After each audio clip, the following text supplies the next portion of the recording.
গতকালকের ঘটনা আপনারা হয়তো অনেকেই জানেন, ফেসবুকে দেখেছেন। বাংলাদেশে তোফাজ্জল বলে একটা ছেলে, সে দীর্ঘ 2 বছর যাবৎ পাগল অবস্থায় ছিল, কোনো সেন্স ছিল না।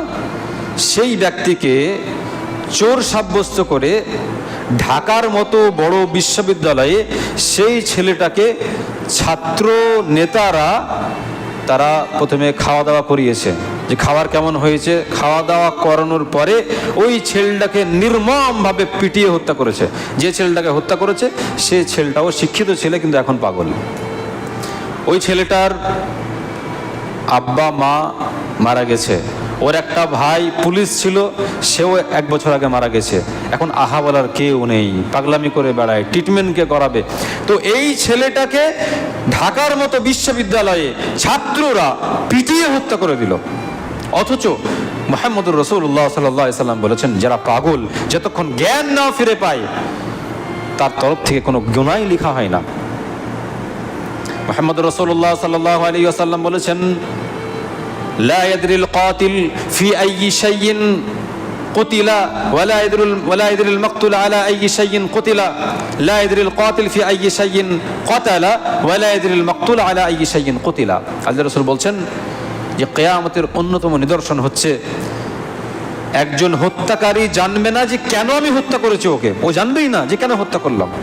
আর যে মরে গেল ও জানবে না যে কেন আমাকে মারলো, কি কারণে আমি মারলো, কি দোষ করেছিলাম। বাংলাদেশে আবার আরেকটা ঘটনা, এই 2-1 দিন আগেকার, রান্না করতে দেরি হয়েছে তাই স্ত্রীকে মেরে ফেলে দিয়েছে। তো এগুলো সব কিয়ামতের নিদর্শন, যেটা মুহাম্মদুর রাসূলুল্লাহ সাল্লাল্লাহু আলাইহি সাল্লাম বলেছেন যে একজন হত্যাকারী জানবে না যে কেন আমি হত্যা করছি। সম্মানিত উপস্থিতি, আল্লাহ রাসূল সাল্লাল্লাহু আলাইহি ওয়াসাল্লাম বলেছেন, ইন্না মিন আশরাতিস সাআতি আন ইউরফাল ইলমা ইয়াসবুতুল জাহল। কিয়ামতের কয়েকটা নিদর্শনের মধ্যে একটা নিদর্শন হচ্ছে ইলম উঠে যাবে আর মানুষ জাহেল মূর্খ হবে। ঢাকা বিশ্ববিদ্যালয়ের মতো অত বড় ইউনিভার্সিটিতে সেইখানে একটা ছেলেকে পিটিয়ে মারছে, যারা মারছে তারা সেখানকার ছাত্র। এরা যদি জাহেল না হয়, এরা যদি মূর্খ না হয়, এরা যদি বর্বর না হয়, তো বর্বর মূর্খ কারা? ওরা শিক্ষা অর্জন করেনি, ওদের মাথায় গোবর ভরা আছে, ওরা শয়তানের থেকেও খারাপ। নচেত একটা পাগল ছেলেকে এরকম ভাবে হত্যা করে মারে। সম্মানিত উপস্থিতি, আমরা যদি প্রকৃত ইলম অর্জন না করি, প্রকৃত শিক্ষা অর্জন না করি, তাহলে আমাদেরও এইরকম পাগলামি ভাব, মাথায় গোবর, এগুলাই আমাদের মাথায় ভরা থাকবে। সেই জন্য আমাদের প্রত্যেকের উচিত যে কমসে কম ইসলামী শিক্ষাটা অর্জন করা। যদি ওদের ইসলামী শিক্ষা থাকতো তাহলে এই ছেলেটাকে পিটিয়ে মারতো না।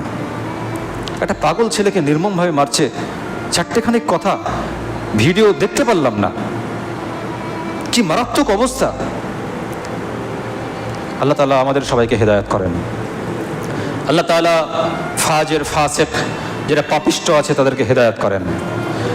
যারা জালেম আছে আল্লাহ তাআলা তাদেরকে জুলুম থেকে সঠিক রাস্তায় তাদেরকে ফিরে আসার তৌফিক দান করেন। আর যারা বড় বড় জালেম ফিরে আসবে না, জুলুম অত্যাচার করবে, আল্লাহ তাআলা তাদেরকে যেন ধ্বংস করে দেন। আল্লাহ যেন প্রত্যেক ব্যক্তিকে ইসলামের পরিপূর্ণ বিষয়গুলো মেনে চলার তৌফিক দান করেন। আল্লাহ তাআলা আমাদের সবাইকে সঠিক বন্ধু নির্বাচন করার তৌফিক দান করেন, যে বন্ধুর জন্য আমরা কিয়ামতের দিনে হয় লাভবান হব আর নচেত ক্ষতিগ্রস্ত হব। আল্লাহ তাআলা আমাদের সবাইকে সঠিকভাবে সঠিক বন্ধু নির্বাচন করে তাদের সঙ্গে দুনিয়াতে থাকার আল্লাহ তাআলা ব্যবস্থা করে দেন। আমিন। আকুলু কওলি হাযা আস্তাগফিরুল্লাহ লি ওয়া লাকুম ওয়া লিসাইরিল মুসলিমিন। ওয়াসসালামু আলাইকুম ওয়া রাহমাতুল্লাহি ওয়া বারাকাতুহু।